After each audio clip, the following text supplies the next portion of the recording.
సింహాసనముపై ఆసీనుడా, దేవదూతలు ఆరాధించు పరిశుద్ధుడా. యేసయ్యా నా నిలువెల్ల నిండియున్నావు, నా మనసారని సన్నిధిలో సాగిలపడి నమస్కారము చేసేదా, సాగిలపడి నమస్కారము చేసేదా.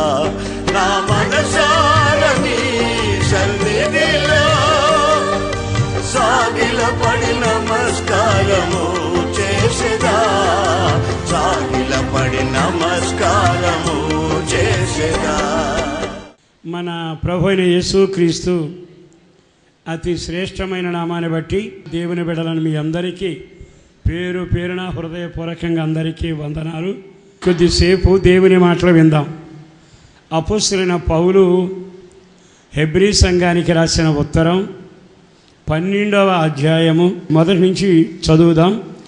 ఎంత గొప్ప సాక్షి సమూహము మేఘము వలె మనలను ఆవరించి ఉన్నందున మనము కూడా ప్రతి భారమును సులువుగా చిక్కులు పెట్టు పాపమును విడిచిపెట్టి విశ్వాసమునకును కర్తయు దాని కొనసాగించువాడైన యేసు వైపు చూచుచు. ఇక్కడ అపోస్తలుడైన పౌలు ఆత్మ సంబంధమైన ఒక పరుగులో నీ పైన దాని కొరకు నీవు ఏర్పాటు చేయబడ్డావని చాలా తేటగా మాట్లాడుతున్నాడు. మనము కూడా అన్న పదానికి నేను నీవు కూడా సరిపోతాం. మనము కూడా అంటున్నాడు కదా. మనము కూడా అంటే అంతకుముందు ఎవరైనా ఉన్నారా? బైబిల్లో రాసిన మాట ఏమిటంటే, అంతకు మునుపు మేఘం వలె ఆవరించిన భక్తులు ఉన్నారు. మరి ఈ మాట విన్నాక మేఘం వలె ఆవరించిన పరిశుద్ధులు మన కొరకు కనిపెడుతున్నారట. మనము కూడా ఆవరించిన మేఘంలాగా పరిశుద్ధుల గుంపులో చేర్చబడేటట్టుగా మనం సిద్ధపడాలి అని వాక్యపు బోర్డు మనల్ని హెచ్చరిక చేస్తుంది. అందుకని కొన్నిసార్లు మనం మినహాయించుకుని మాట్లాడుతుంటాం. అది ప్రమాదం. మినహాయింపు లేకుండా దేని విషయంలో నిన్ను చేర్చాడు? మనము కూడా అనే మాటలో నీవు ఉన్నావు.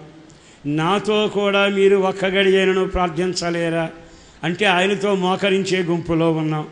నాతో కూడా శ్రమలో నిలిచిన వారు మీరేగా అంటే శ్రమల్లో కూడా మనం ఉంటాము.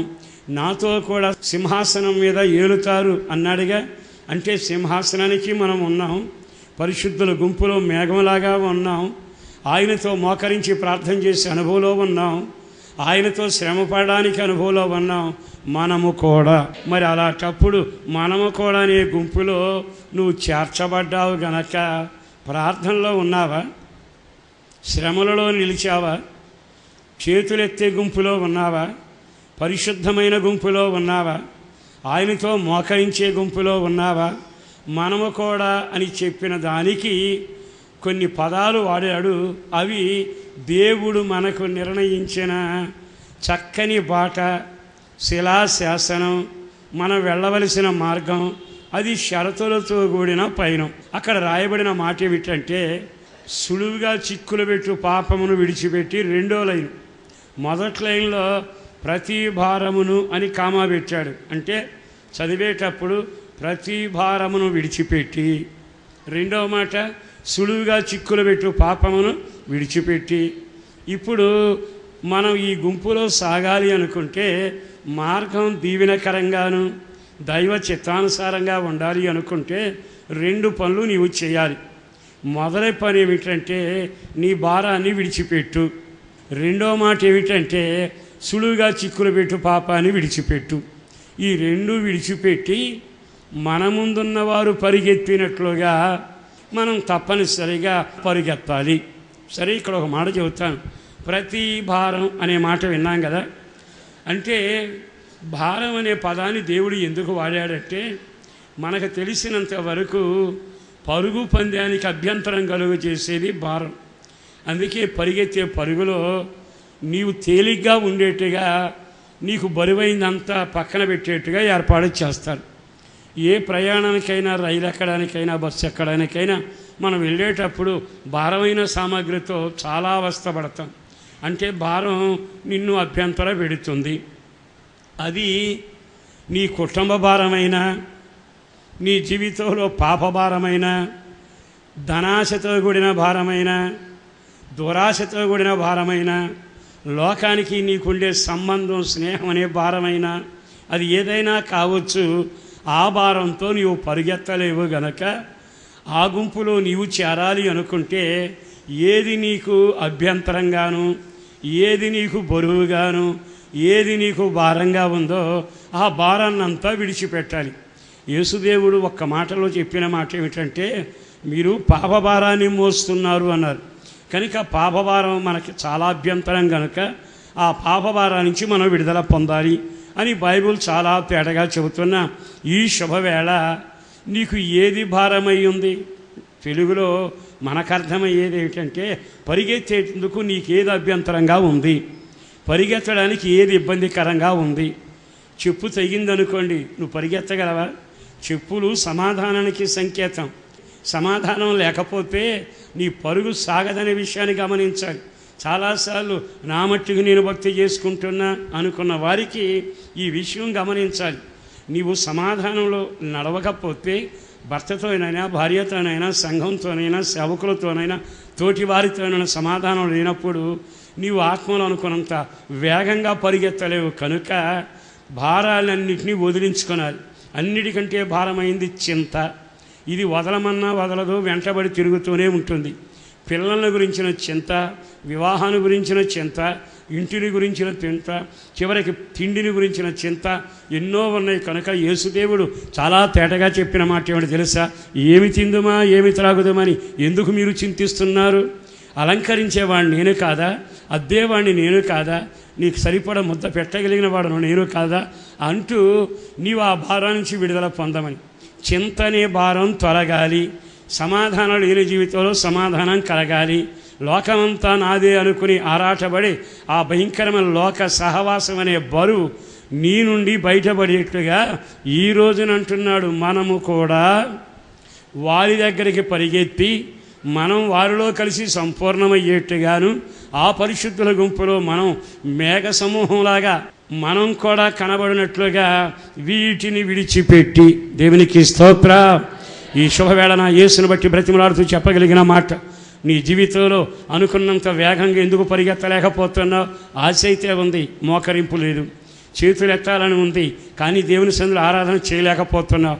వాక్యపట్నం అనుకుంటున్నావు, కానీ చదవలేకపోతున్నావు. సహోదర ప్రేమ కలిగి ఉండాలనుకుంటున్నావు, నీ వల్ల కావటం లేదు. ఎన్నో భారాలు నీ గుండెల మీద, నీ భుజాల మీద నిలిచి ఉండడం వలన నువ్వు ముందుకు పరిగెత్తలేక ఎన్నోసార్లు అనుకుంటున్నావు, ఈ సంవత్సరమైన ప్రభు కొరకు పరిగెత్తాలి, ఈ సంవత్సరమైన నీతి కొరకు జీవించాలి, ఈ సంవత్సరమైన ఆత్మల కొరకు ప్రయాసపడాలి, ఈ సంవత్సరమైన నా దేవునికి ఇష్టకరమైన ఒక విశ్వాసిలాగా పరిశుద్ధతలో పరిపూర్ణత చెందేటట్టుగా నేను పరిగెత్తాలి అని నీవు అనుకున్న నీ పరుగు సాగకపోవడానికి కారణం పరిశుద్ధాత్మ దేవుడు చాలా తేటగా చెబుతుండగా, అది ధనాశ కానీ, శరీరాశ కానీ, చింత కానీ, పాపభారం కానీ, లోక సంబంధమైన విషయం కానీ, అది ఏదైనా నీ పరుగును ఆపుతుంటే అది ఈరోజే నీవు విడిచిపెట్టగలిగితే నీ పరుగు సవ్యంగా పరిగెత్తబడునుగాక.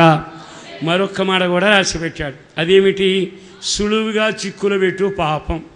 అంటే ఈ పాపం ఎంతసేపు నిన్ను చిక్కించుకునేందుకే ప్రయాసపడుతుంటుంది.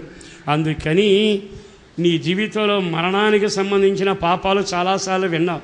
మరణకరమైన పాపం ఏమిటో బైబిల్ బోధిస్తే మీరు చాలాసార్లు విని ఆ పాపము నుండి విడుదల పొంది యేసు రక్తం ద్వారా కడగబడి దేవుని సొత్తై నడవడం మొదలుపెట్టారు. కానీ ప్రమాదం ఉంది, జాగ్రత్త. అదేమిటంటే సులువుగా చిక్కులు పెట్టు పాపం. చాలా సులువుగా నిన్ను చిక్కుపరుస్తుంది. ఆ తరువాత పొరపాటున నీ పరుగు సాగక విలవిలలాడిపోయే పరిస్థితిలో ఉంటావు. మరి సులువుగా చిక్కులు పెట్టే ఆ పాపమును ఎప్పుడైనా నీవు విడిచిపెట్టావా? నిజంగా ఒక్కసారి మనం గమనిస్తే పరుగెత్తుదామని చాలా వరకు భక్తిలో కొనసాగి దేవుని బిడ్డగా పేరు పొంది చాలా యోగ్యుడిగా అనిపించాడు. కానీ అంతటి యోగ్యుడిని, సమర్థుడిని ఒక రోజున సాతాను వేటాడి వాడు ఏం చేశాడంటే సులువుగా చిక్కించుకోవాలని ఒక గాలం, అదే ఒక వల వేశాడు. అంతే, వెంటనే ఆ వలలో చిక్కుబడిపోయాడు. మీకు నేను తేటగా అర్థమయ్యేదని చెప్పగలిగిన మాట, ఆకాను గెహాజీ అని ఇద్దరిని చూస్తాం. వీళ్ళు మనకు బాగా తెలిసిన వాళ్ళే. కానీ ఈ ఆకాను ఎవరయ్యా అంటే ప్రమాణం చేసేవాడు. నేను దేవునితో ఉంటా, యుద్ధం చేస్తా, యుద్ధానికి వెళతా, దేనిని ముట్టను, దేనిని తాకను అని ప్రమాణాలు చేసి కవాతు చేసే ఓ సైనికుడు.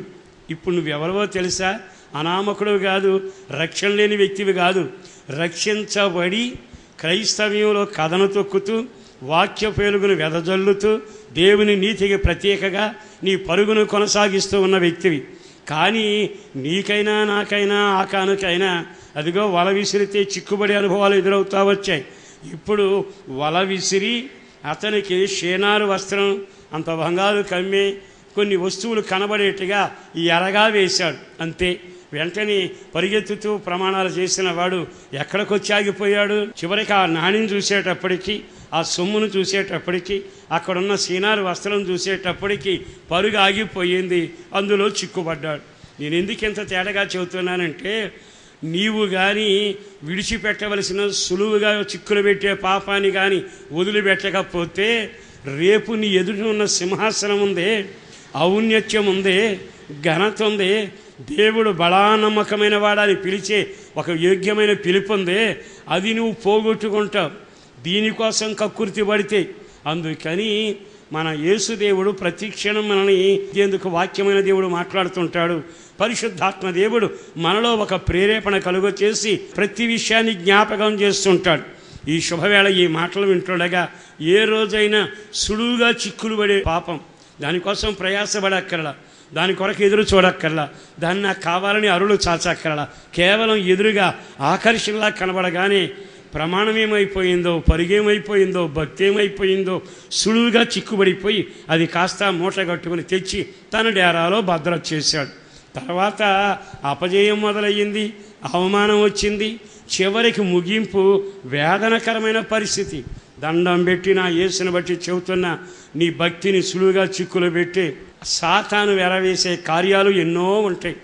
కొంతమందికి పదవిని ఎరవేస్తాడు, కొంతమందికి సొమ్ముని ఎరవేస్తాడు, కొంతమందికి లోక సంబంధమైన పదవిని ఎరవేసి, కొన్నిసార్లు స్త్రీని ఎరవేసి, కొన్నిసార్లు పరిస్థితుల్ని సుఖాన్ని ఎరవేసి ఏదో రకంగా నిన్ను ఆపాలని చూస్తుంటాడు. ఒకవేళ నీవు తిండిపోతు అయి ఉంటే నీకు తిండిని చూపిస్తాడు, నువ్వు తిని బయలుదేరదామనేటప్పటికీ నీ పరిస్థితి దారుణం అవుతుంది. అందుకని సులువుగా నేను చెక్కులు పెట్టించే ఆ పాపం, దాన్ని నిర్వహించేవాడికి నీ బలహీనతలు తెలుసు. ఓహో, ఇతడు పొగిడితే పడిపోతాడు, ఇతనికి బంగారం చూపిస్తే కంగారు పడతాడు, ఇతనికి పదవిస్తే బోర్ల పడతాడు, ఇతనికి స్త్రీ చూపిస్తే అయిపోతాడు, ఇదిగో వీళ్ళకి పొలాలు చూపిస్తే అయిపోతాడు అని మన బలహీనతలు ఎరిగిన వాడు బలహీనతలకు వలేస్తాడు. జాగ్రత్త. అందుకని నీ జీవితంలో ఈ చిన్నదానికి ఆశపడి ఆ బహుమానం, ఆ సింహాసనం, ఆ కృప, ఆ నెమ్మది నువ్వు పోగొట్టుకుంటే ఎంత నష్టపోతావు. బైబిల్లో రాస్తుంది, యేసుదేవుడట పరిగెత్తి ఆ కలగబోయే బహుమానం కొరకును, సింహాసనం కొరకును, ఆనందం కొరకును ఇవి విడిచిపెట్టి నిర్లక్ష్య పెట్టి దాటి వెళ్ళాను అని రాయబడింది. ఈరోజు ఈ మాటలు వింటున్న తర్వాత అయినా నీ భక్తిలో నష్టపోవడానికి ఏ ఎర నీకు ఉపయోగపడింది అంటే, సులువుగా చిక్కులు పెట్టే పాపం అది ఏదైనా నీ జీవితంలో ఒక్కసారి నిన్ను ఆకర్షిస్తే సాలిగూడిలో పడిన పురుగులాగా నువ్వు బయట పడలేక అంతా నష్టపోతావు. జాగ్రత్త. ఒకవేళ బంగారం నిన్ను ఆశించినా, ఒకవేళ డబ్బు నీకు ఎదురుగుండా కనబడినా, నిజంగా ఈ విశ్వాస యాత్రలో మనం సాగేటప్పుడు దేవుడు బహుగా మనల్ని గమనిస్తూనే ఉంటాడు. అందుకే మాట రాశాడు, సులువుగా చిక్కులు పెట్టే పాపంలో నీవు పడిపోబాకు. ఒక్కసారి ఆలకించండి. నువ్వు సులువుగా చిక్కుపెట్టే ధనాశలోనైనా, నేత్రాశలోనైనా, శరీరాశలోనైనా, పదవిలోనైనా ఏ దానికైనా చిక్కుపడితే ఈవేళ వెండి వచ్చినట్టు, బంగారం వచ్చినట్టు, షేనారు వస్త్రం వచ్చినట్టు, బంగారం వచ్చినట్టు నేను చేసిన పని పక్కనుడికి తెలియలా. ఎవరు చూడకపోయినా లోపలేసుకున్న నిప్పుని తగలబెట్టక మానదుగా. దండం పెట్టి ఒక సేవకుడిగా చెబుతున్నాను, సులువుగా చిక్కులు పెట్టే పాపం ఏదైనా సరే అది నిన్ను తగలబెట్టక మునిపే. ఒకవేళ నీకు సొమ్ము కావాలా, దేవుడి దగ్గర మోకరించు. అయ్యా నాకు సొమ్ము లేదయ్యా, నేను దరిద్రునైతే దేవుడు సమృద్ధిగా ఇస్తాడు.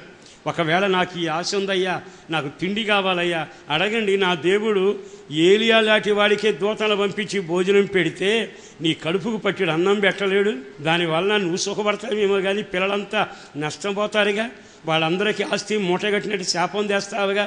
దండం పెడి చెబుతున్నాను, సులువుగా చిక్కులు పెట్టు పాపమును విడిచిపెట్టి ఈ రోజున మీరు అడుగు ముందుకు వేయుదురుగాక. మనం ఎప్పుడైతే ఆ పైనలో సాగుతామో, చాలాసార్లు కుటుంబ వ్యవస్థ దెబ్బతినిపోయిందని ఎంతగా గోల చేస్తామో. అసలు కుటుంబ వ్యవస్థ దెబ్బతినడానికి దేవుడు ఎప్పుడు నీ కుటుంబాన్ని దీవెనకరంగా చేశాడుగా. మధ్యలో ఆకాను పరుగు నువ్వు ఎత్తావు, కయ్యూను పరుగు పరిగెత్తావు, బిలాం పరుగు పరిగెత్తావు, పదవి కోసం వ్యక్తులు పరిగెత్తినట్టు నీవు పరిగెత్తావు. ఊరి గవిని దగ్గర ఉంటే బాగుండనుకుని ఊరంతా నాదే అనుకున్నావు. చివరికి లోతు కుటుంబం ఏమైపోయింది? సులువుగా చిక్కులు పెట్టే పాపం నుంచి నీవు బయటపడకుండా దానిని నీవు పోగు చేసుకుంటే ఇప్పుడు కలిసి వస్తుంది కానీ రేపటి రోజున పిల్లలు ఏడుస్తారు. ఎంత నష్టం కలుగుతుంది? నీ ప్రాణాత్మ దేహాలకి శిక్ష కలగకుండానట్లుగా నీ చేతులు పరిశుద్ధంగా ఉండునుగాక. పరిశుద్ధాత్మదేవుడే నిన్ను నడిపించడం మొదలుపెట్టాలి. అలా జరిపిస్తే నీకు క్షేమమే కలుగుతుంది. ఎప్పుడైతే 2 విడిచిపెట్టాడో హెబ్రీ పత్రికలో వాక్యం చదువుదాం. తర్వాత వాక్యం చదవండి. ఆయన అంటే మన ముందున్న యేసు తన ఎదుట ఉంచబడిన ఆనందము కొరకై అవమానాన్ని నిర్లక్ష్య పెట్టాడు. వినండి, అక్కడ ఆనందం ఉంది, మధ్యలో భయంకర అవమానం ఉంది. ఈ అవమానాన్ని నిర్లక్ష్య పెట్టి సిలువను మోసి సహించి దాటి వెళ్ళి సింహాసనాసీనుడై ఉండెను. చదవనమాట. సిలువను సహించి దేవుని సింహాసనమునందు కుడి పార్శ్వమున ఆసీనుడై ఉండెను. అంటే నీ గురేమిటంటే ఆయన సింహాసనం, నీ గురేమిటంటే ఏలడం, నీ గురేమిటంటే ఆయనతో భోంచేయడం, రాత్రిలైన రాజ్యంలో ఎల్లకాలం నీ ఆధిపత్యాన్ని కొనసాగించాలి. అది దేవుని సంకల్పం. అందుకని నీవు నష్టపోతావేమోనని హెచ్చరిక బోర్డులాగా విడిచిపెట్టు, పాపాన్ని విడిచిపెట్టు, సులువుగా చిక్కులు పెట్టే పాపాన్ని విడిచిపెట్టు, నేత్రాశను విడిచిపెట్టు, అన్నిటికంటే నీ భారాన్ని విడిచిపెట్టు. ఇవి విడిచిపెట్టగలిగితే నీ పరుగు ఆత్మానుసారంగా కొనసాగుతుంది. ఒక రోజున నా యేసు చేరి అక్కడ నిలిచినట్లుగా ఆ గమ్యానికి నీవు నేను పరిగెత్తగలుగుదాం. మహిమ కలిగిన సింహాసనం మీద యేసుతో ఏలుదుముగాక. మరి ఈ రోజున సింహాసనం ముఖ్యమా, వెండి ముఖ్యమా? సింహాసనం దేవునితో ఉండే మహిమ కలిగిన భాగ్యం ముఖ్యమా? ఈ నేత్రాశ, ఈ స్నేహం ఇదే ముఖ్యమా?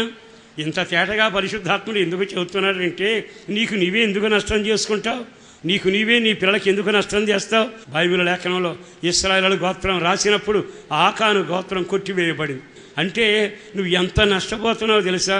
ఎంత సొమ్మది, ఎంత బంగారం అది. నువ్వు దేవునికి మాటిచ్చిన నమ్మకమైన యోధుడు, బాప్తిసం పొందిన సంఘ సభ్యుడు, ప్రభు రాకడ కొరకు ప్రభు బల్లారాధన తీసుకుంటున్న వ్యక్తుడు. కానీ నువ్వు చేసే ఈ పని జీవితంలో పదవి అయినా, అది నీ జీవితంలో నేత్రాశ అయినా, శరీరాశ అయినా, డబ్బైనా, ఏ లోక స్నేహమైనా అంత సులువుగా చిక్కులు పెట్టడానికి నీకు ఎదురుగా వస్తే, చిక్కుబడిపోతే ఎంత నష్టపోతావో ఆలోచించి ఈ రోజైనా ప్రభు నిన్ను ప్రేరేపిస్తూ ఆత్మదేవుడు గద్దిస్తుండగా నేను విడిచిపెడతాను, నేను ఒప్పుకుంటాను, ఇక నాకు అక్కరలేదు, ఈ భారం నాకొద్దు, ఈ సులువుగా చిక్కులు పెట్టే పాపాలు నేను చిక్కుపడకుండా నడుస్తానయ్యా, జరిగిన పొరపాటు ఒప్పుకుంటున్నాను, నన్ను కనికరించవని దేవుని సహాయాన్ని కోరుకుంటే ఆత్మదేవుడు నిన్ను బలపరుస్తాడు, ఆత్మదేవుడే నిన్ను నడిపిస్తాడు. మరో మాట కూడా మీతో చెప్పాలి. మన జీవితంలో అనేకమైన కార్యాలు జరగాలి అనుకున్నప్పుడు బైబిల్లో సమస్తమును విడిచిపెట్టిన వాళ్ళు ఉన్నారు. వారిలో శిష్యులు మనం చూస్తాం. సమస్తాన్ని విడిచిపెట్టి వచ్చారట. అయ్యా తల్లిదండ్రులను వదిలేసామయ్యా, వలలు వదిలేసామయ్యా. మార్క్స్ వార్తలో ఉంది, లోకాస్ వార్తలో 5వ అధ్యాయంలో కూడా రాయబడింది. సమస్తాన్ని విడిచిపెట్టి వచ్చామయ్యా, మాకు వచ్చేది ఏమిటి? సమస్తం అంటే స్నేహం వదిలాం, ఇల్లు వదిలాం, తల్లిదండ్రులను వదిలాం, వలలు వదిలాం, పడవను వదిలాం, మా జీవితాన్ని చేతుల్లో పెట్టాం, సరదా వదులుకున్నాం, అన్నీ వదులుకుని వచ్చామయ్యా. యేసుదేవుడు ఏమన్నాడు తెలుసా? సమస్తం వదిలి వచ్చారు గనక 100 రెట్ల ప్రతిఫలం మీకు కలగబోతుంది. శిష్యులకైనా, ఇప్పుడు శిష్యరకానికి అడుగుపెట్టిన నీకైనా ఈ వాగ్దానం నెరవేర్చబడుతుంది. 100 రెట్లు ప్రతిఫలం ముఖ్యమా? ఆ పడవ ముఖ్యమా? 100 రెట్ల ప్రతిఫలం ముఖ్యమా? ఆ ఊళ్ళో స్నేహం ముఖ్యమా? ఈ రోజున లోక స్నేహంలో పడి ఎంతమంది సన్నిధిని పోగొట్టుకుంటున్నారు, సహవాసాన్ని పోగొట్టుకుంటున్నారు. రాను రాను భక్తి ఎలా ఉందంటే నామకార్థంగా మారిపోయింది. అసలు వాళ్ళకి నష్టపోతున్నామనే సంగతి తెలిస్తే మందిరం మానుతారా, సన్నిధి మానుతారా, ప్రార్థన మానుతారా, సిలువను మొయ్యటం మానుతారా, మోకాళ్ళ జీవితం మానగలుగుతారా? ఈ రోజున 100 రెట్ల ప్రతిఫలం పొందేవాళ్ళు ఎవ్వరు ఉన్నా వారందరూ శిష్యుల్లాగా సమస్తమును విడిచిపెట్టిన వారయ్యుందురుగాక. స్నేహమైన, రాబడైన, జీవనమైన, జీవితమైన, రాబోతున్న గౌరవమైన ఈ లోకములు ఏదైనా విడిచిపెట్టాలి, అప్పుడు నీకు సమస్తము కలుగుతుందని బైబిల్ చెప్పకనే చెబుతున్న నగ్న సత్యం. మరో మాట అపొస్తలుడైన పౌలుని అడిగితే ఆ పౌలు ఏమన్నాడు తెలుసా? ఫిలిప్పీ పత్రిక 3వ అధ్యాయంలో చాలా తేటగా రాశాడు. 11వ వాక్యంలో రాయబడిన మాటలు అవి. నాకు పునరుద్ధానం కలగవలనని, ఆయన మరణ విషయంలో సమానమైన అనుభవం నాకు కలగాలని, ఆయనను ఆయన పునరుద్ధాన బలము ఎరుగు నిమిత్తము ఆయన శ్రమలో పాలిభాగస్తుడ నవ్వుటకును సమస్తమును నష్టపరుచుకొని వారిని పెంటతో సమానంగా ఎంచుచున్నాను. ఏమిటయ్యా పదవి ఎందుకు వదులుకున్నావు? ఆ సభలో సభ్యత్వం ఎందుకు వదులుకున్నావు? నీవు నీతి కలిగిన ఒక సాక్ష్యాన్ని పొందావు, అది ఎందుకు వదులుకున్నావు? ప్రజల్లో నీకు మంచి గౌరవం ఉంది, అది ఎందుకు వదులుకున్నావు? దీనికంటే ఆ పునరుద్ధాన బలం నాకు తెలుసు. ఈ మట్టి శరీరంలో ఉన్న నేను రేపటి రోజున శ్రేష్టమైన పునరుద్ధానాన్ని అనుభవించాలి. యేసులాగా నేను మెరవాలి, యేసు వలె కనబడాలి, యేసు నందు అగపడాలి. నిజంగా అతని గురి ఎంత గొప్పదండి. అందుకని విడిచిపెట్టు అనగానే ఆ పదవిని విడిచిపెట్టాడు, సభ్యత్వాన్ని విడిచిపెట్టాడు, మర్యాదపూర్వక ఆచార సిద్ధాంతాలు సమస్తమనే పదవిలో ఒక్క మాట చెప్పలేం. ఎన్ని వదలాలనుకున్నాడో ప్రభు కొరకు అన్నిటినీ విడిచి రెండవది నష్టం అంటున్నాడు, పెంట అంటున్నాడు. అది పెంటతో సమానం.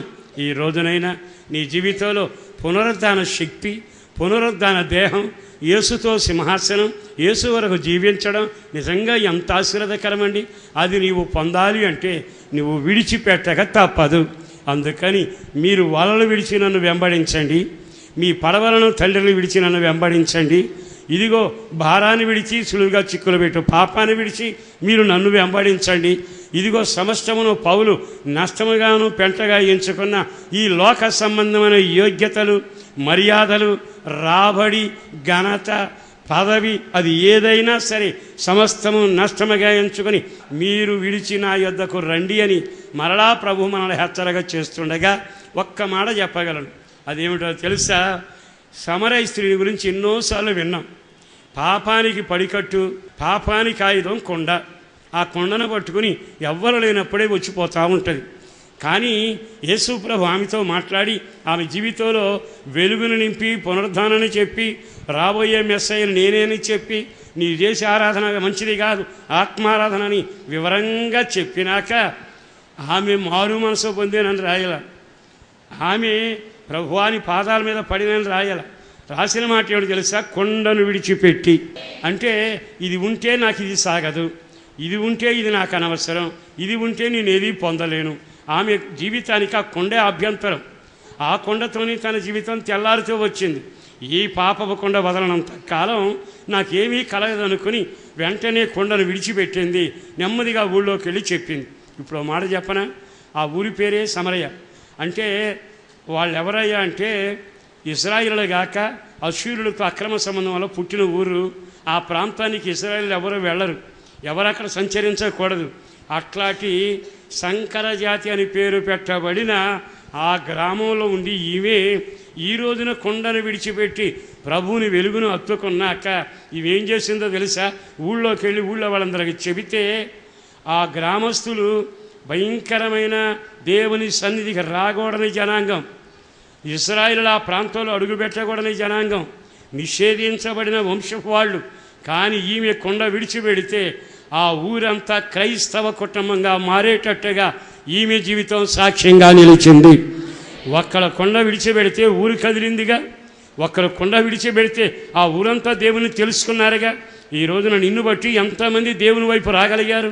ఈ రోజైనా నీ జీవితంలో ఇవి కానీ విడిచిపెట్టగలిగితే, అంటే సులువుగా చిక్కులు పెట్టు పాపాన్ని, నీ జీవితంలో నిన్ను అభ్యంతరపరిచే భారాన్ని, నీ లోకానికి అవసరమైన పరుగు పరిగెత్తుతుండగా నీకు ఆకర్షణ కలిగే లోక సంబంధమైన ఏదైనా సరే నీ జీవితాన్ని అడ్డుగా నిలబెడితే వాటన్నిటినీ విడిచిపెట్టి, పడవలను విడిచిపెట్టి, నీ జీవితంలో సమస్తము నష్టముగా ఎంచుకొని చివరికి గతమనే కొండను విడిచిపెట్టి ఈ రోజున నీవు రాగలిగితే నీ పరుగు ఆత్మదేవుడు కొనసాగిస్తాడు.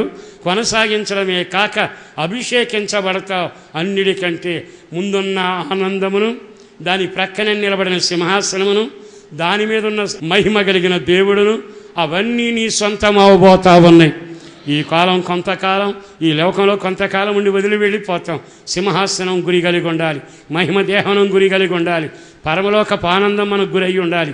అది నువ్వు సాధించాలి అనుకుంటే ఈ రోజునైనా విడిచిపెడతానయ్యా, వీటిని మానుకుంటానయ్యా, అక్రమ సంబంధం వదులుకుంటానయ్యా, ఈ ఆస్తిని వదులుకుంటానయ్యా, ఇదిగో ఈ పదవిని, ఈ లోకం ఇదంతా విడిచిపెడతానయ్యా అని ఈ రోజు కానీ నీవు ప్రభు సందులో తీర్మానం చేయగలిగితే నిశ్చయముగా మేఘములాగా ఆవరించిన పరిశుద్ధుల గుంపులో నీవు కూడా చేర్చబడుదువుగాక.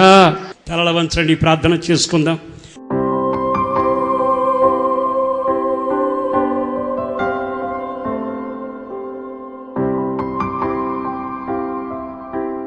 ఈ శుభవేళ నీ సన్నిధిలో చేరి చేతులెత్తి ఈ మాటలు విన్న వారి జీవితంలో అద్భుతం జరగాలి.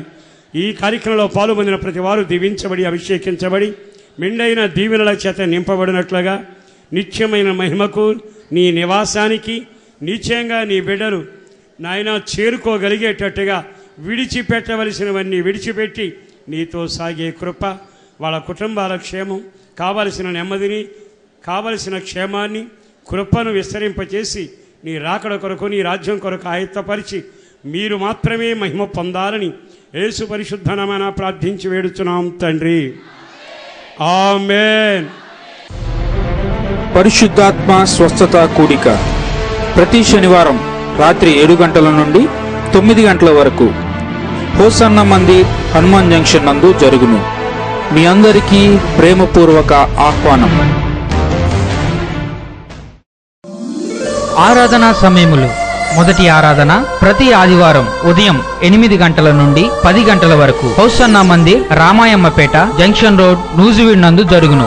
రెండవ ఆరాధన ఉదయం 10 గంటల నుండి 1 గంట వరకు హౌసన్న మందిర్, హనుమాన్ జంక్షన్ నందు జరుగును. మీ ప్రార్థనావసతుల కొరకు మమ్ములను సంప్రదించవలసిన మా చిరునామా: పాస్టర్ దేవదాస్ గారు, హౌసన్న మందిర్, నూజివీడ్ రోడ్డు, హనుమాన్ జంక్షన్, కృష్ణా జిల్లా, ఆంధ్రప్రదేశ్. మా ఫోన్ నెంబర్లు 08656242751, మరి ఒక నెంబర్ 9440772772.